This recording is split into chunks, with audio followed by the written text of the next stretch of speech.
OJK baru saja mengeluarkan peraturan tentang bursa karbon di Indonesia. Potensi dari pendapatan yang akan diterima oleh Indonesia dari perdagangan karbon diperkirakan akan mencapai 8.000 triliun rupiah. Apakah ini menjadi sumber pemasukan juga nanti ke depannya bagi perusahaan yang pro lingkungan, atau malah sebaliknya menjadi beban juga buat perusahaan yang tidak terlalu baik buat lingkungan, misalnya perusahaan-perusahaan batubara? Apa yang bisa diharapkan dari perdagangan karbon nanti, dan kira-kira saham apa yang bisa kamu jadikan watchlist yang relate dengan perdagangan karbon? Saya akan membahasnya selama 15 menit ke depan.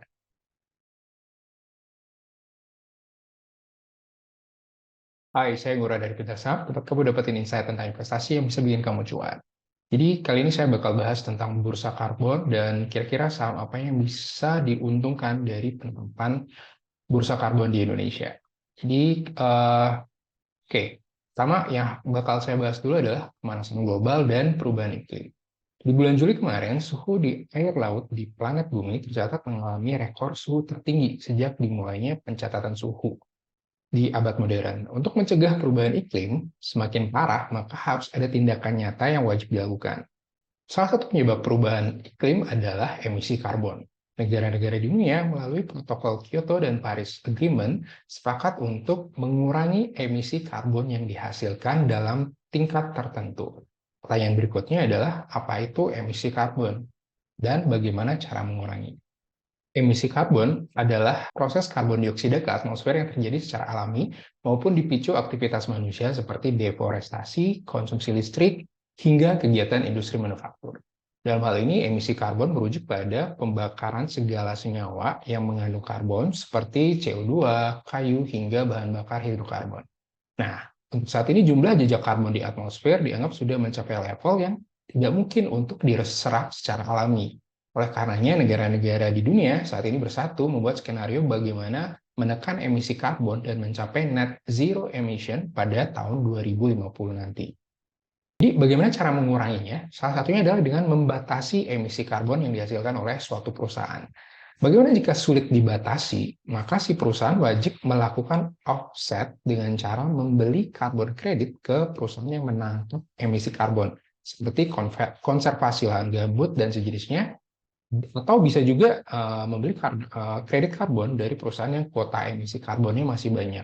Jadi ada berbagai macam variasi dalam pembelian karbon kredit ini. Nah, mekanisme perdagangan pembelian karbon ini yang akan nanti diatur di bursa karbon. Bagaimana penerapan bursa karbon di Indonesia maupun di dunia? Saat ini ada beberapa negara yang sudah menjalankan bursa karbon. Kawasan yang paling awal adalah Uni Eropa dengan jumlah transaksi mencapai 751 miliar euro di tahun 2022. Di Indonesia sendiri, bursa karbon akan dimulai di September 2023 yang nanti penyelenggaranya akan ditunjuk oleh OJK. Ada dua istilah yang perlu kamu tahu tentang perdagangan karbon di Indonesia. Yang pertama adalah TBAEPU, jadi bukan kode saham PTBA. TBAEPU ini singkatan dari Persetujuan Teknis Batas Atas Emisi bagi Pelaku Usaha.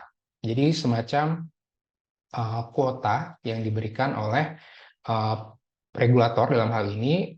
Jadi PTBAEPU ini adalah penetapan batas atas emisi gas rumah kaca bagi pelaku usaha dan atau penetapan kuota emisi dalam periode penaatan tertentu bagi setiap pelaku usaha.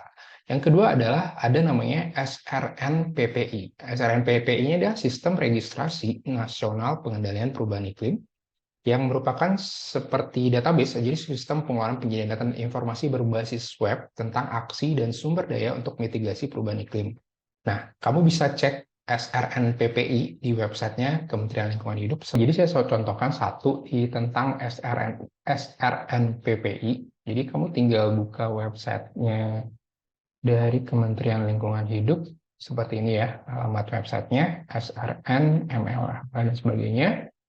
Nah, nanti ada bagian yang namanya metodologi. Di bagian sini kamu bakal tahu kegiatan atau apa saja yang dianggap sebagai penurun emisi karbon. Jadi contohnya ada pengurangan deforestasi, degradasi hutan, dan sebagainya. Kemudian di bagian sini ada penerapan substitusi minyak tanah dengan LPG, pemanfaatan lampu penerangan jalan umum hemat energi, itu juga masuk. Saya ambil contoh yang relate dulu ya, dengan emiten yang ada di Bursa Efek Indonesia saat ini, misalnya pembangkit listrik tenaga air, pembangkit listrik tenaga panas bumi juga ada. Nah, nanti kamu tinggal klik salah satu, nanti dia bakal bisa di-download tampilannya. Saya ambil contoh yang kode MSEP011. Jadi metodologi penghitungan reduksi emisi peningkatan serapan gas rumah kaca dalam rangka verifikasi aksi mitigasi. Nah, ini untuk yang pembangkit listrik tenaga panas bumi.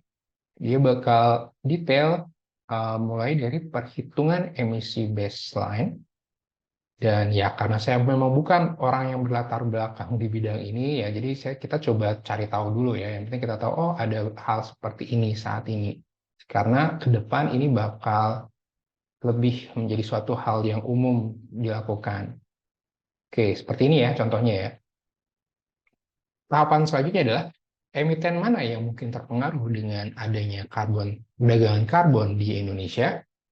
Jadi hal yang pertama kita harus clear adalah emiten yang kira-kira relate dengan energi terbarukan, emiten yang kegiatan usahanya dianggap dapat menurunkan emisi karbon, ya sesuai dengan penggolongan di SRNPPI tadi. Ada beberapa emiten yang sudah go public yang tentunya udah kamu tahu juga yang bergerak di bidang energi terbarukan. Dan juga saya sempat bahas analisanya mulai dari PGEO, Pertamina Geothermal Energy, bisa dilihat di video sebelum-sebelumnya. Kemudian ada KIN, KEEN, Rencana Energi Lestari, karena dia memiliki pembangkit listrik, tenaga air, tenaga hidro, dan sebagainya. Kemudian ada Arkora Hydro, yang merupakan pembangkit listrik tenaga air. Kemudian ada BRPT, karena memiliki pembangkit listrik geothermal. Nah, tapi ingat ya, penyebutan nama emiten di dalam hal ini bukan berarti rekomendasi buy dan sell atau hold sebagainya. Jadi kita harus cek lagi. Jadi yang bakal saya bahas adalah Arko dan BRPT. Jadi saya coba bahas dulu dua saham yang lain, yaitu Arko dan BRPT. Karena PGO dan KIN udah pernah dibahas sebelumnya. Intinya adalah saham-saham yang relate dengan energi terbarukan itu memiliki peluang yang oke ketika bursa karbon akan diterapkan. Dan malah mereka sebenarnya sudah menghasilkan. Jadi contohnya saya ambil di BRPT dulu. BRPT di data presentation company-nya, yang bisa kamu ambil juga di websitenya mereka. Jadi di sini terlihat revenue kontribusi di semester 1 2023 itu geothermalnya itu sudah 22%. Petrochemical sebagai bisnis utamanya BRPT itu 78%, tapi kalau EBITDA kontribusi justru geothermal 72% dan petrochemical 27%. Jadi dominan saat ini laba bersih yang EBITDA yang dihasilkan oleh BRPT dihasilkan dari geothermal. Seperti itu ya. Di sini kamu bisa lihat juga trennya seperti apa.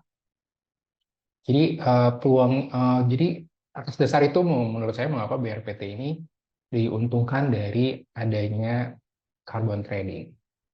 Dan dari artikel yang saya dapat, di sini dikatakan PGEO memang sudah mendapatkan revenue dari carbon credit sebesar 747.000 US dollar. Dan untuk BRPT sendiri, kalau based on artikel ini saja ya, earn atau mendapatkan 3,57 juta dari carbon credit, gitu ya, untuk BRPT. Nah, ini kita ngomong simpelnya dulu ya, jadi nggak bahas yang terlalu detail terkait dengan suatu saham atau kinerjanya. Dari sisi valuasi sendiri memang untuk hanya melihat, apabila kamu hanya melihat semester 1, 2, 3 saja, Barito Pacific ini tergolong masih murah pricing-nya ya. Tapi ingat ya, ini jangan sampai FOMO gara-gara, wah ini bursa karbon, BRPT bakal naik banget. Karena kalau kita lihat dari sisi teknikal pun memang per hari ini atau per video ini dibuat, ini naik lagi ya, 1180 setelah sebelumnya berada di area 700-800 selama berbulan-bulan. Oke, jadi kuncinya adalah agak cooling down dulu ya. Jadi kalau yang naiknya seperti ini, menurut saya jangan terlalu dikejar juga ya, karena kan kita belum clear. Dan kalau kita cek juga geothermalnya mereka hanya 20-an% dari revenue yang dihasilkan, dari bisnis yang dihasilkan oleh si Barito Pacific. Seperti itu. Kalau saya sih lebih baik menunggu ya, kalau kayak gini di 1065. Kalau kita cek all time high-nya, memang all time high-nya BRPT pernah terjadi di tahun 2020 itu 1495. karena emang industri kimianya yang justru lagi kurang oke saat ini. Nah, kalau itu oke, geothermalnya juga oke, wah itu bakal luar biasa dong sebenarnya potensinya. Oke, itu dia sekali lagi cek sesuaikan dengan time frame kamu, sesuaikan dengan tujuan keuangan, BRPT seperti apa. Nah, yang selanjutnya adalah Arco. Arco sendiri atau Arcora Hydro, namanya juga hydro, jadi dia dominan di pembangkit listrik tenaga air. Jika dilihat dari statistiknya, memang terjadi peningkatan ya net income-nya dibandingkan tahun lalu. Cuman yang agak kurang sebenarnya kalau saya nih ya, secara sederhana adalah ketika net income-nya terlalu volatil seperti ini. Jadi idealnya sih saya senang kalau emiten itu stabil tapi meningkat. Nah itu oke. Tapi kalau naik tiba-tiba turun, tiba-tiba turun lagi, tiba-tiba naik, nah itu agak-agak jadinya ya. Dari sini kelihatan price earningnya sendiri emang ya bisa dibilang nggak terlalu murah, dan tapi emang ada sentimen positifnya. Arco ini kalau nggak salah kan dibeli juga oleh United Tractor ya, sekian persen sahamnya. Dari sini kalau saya compare keempatnya tadi, PGO, KIN, BRPT maupun Arco, ini yang bisa dibilang dari sisi valuasi paling di bawah so far saat ini ya. Maksudnya dibilang dibilang oke, ya belum tentu dibanding ketiga yang tadi bisa dibilang mahal menurut saya. Jadi saya prefer PGO, KIN, atau BRPT. Tiga itu. Bahkan KIN memang sudah menjadi saham pilihan sejak hit tahun 2022. Jadi kalau kamu yang udah ngikutin channel YouTube Pintar Saham, udah tahu bahwa KIN itu emang udah dari awal tahun saya udah ngerasa ini oke gitu. Tanpa terlepas dari yang namanya bursa karbon dan sebagainya. Cuman ya itu dia sesuaikan, jadi jangan langsung mau langsung buy aja, sesuaikan time frame-nya juga, karena perbedaan time frame maka perbedaan dari pilihan sahamnya. Nah kalau ngeliat dari sekilas dari Arco technical-nya, daily chart, kalau time frame-nya daily, saya sih ngeliat belum belum belum menarik untuk masuk saat ini ya, baik secara valuasi maupun secara teknikal. Kalau teknikalnya doang, saya lebih baik nunggu di 685 seperti itu. Oke, jadi kesimpulannya bagaimana? Kesimpulannya bursa karbon atau perdagangan karbon di Indonesia itu akan baru dimulai ini. Jadi belum tentu juga langsung tiba-tiba bakal rame, tiba-tiba bakal langsung happening gitu kan ya. Ingat jangan sampai FOMO. Dan kalau beberapa riset yang saya coba baca, jadi kalau kamu lihat di eh, tab Chrome saya saat ini, itu ada banyak banget eh, tabnya ya. Jadi seperti ini. Nah, ini ceritanya ngeliatin semua yang relate dengan bursa karbon. Jadi saya coba baca semua. Satu contohnya misalnya di Korea. Ternyata di Korea sudah mulai juga bursa karbonnya, cuman pada waktu itu dianggap tidak optimal karena rendahnya volume perdagangan. Jadi hanya dibukanya terbatas 2 hari dalam seminggu dengan jam perdagangan terbatas. Oke, jadi ini masih permulaan sekali lagi, tapi niatnya bagus menurut saya. Cuman kan kredit maksudnya memvalidasi bahwa memang suatu perusahaan itu benar-benar menurunkan emisi dan mana perusahaan yang benar-benar memiliki niat untuk membuat net zero carbon, net zero emission di tahun-tahun berikutnya. Oke, itu aja dari saya. Thank you. Semoga sehat dan sukses selalu.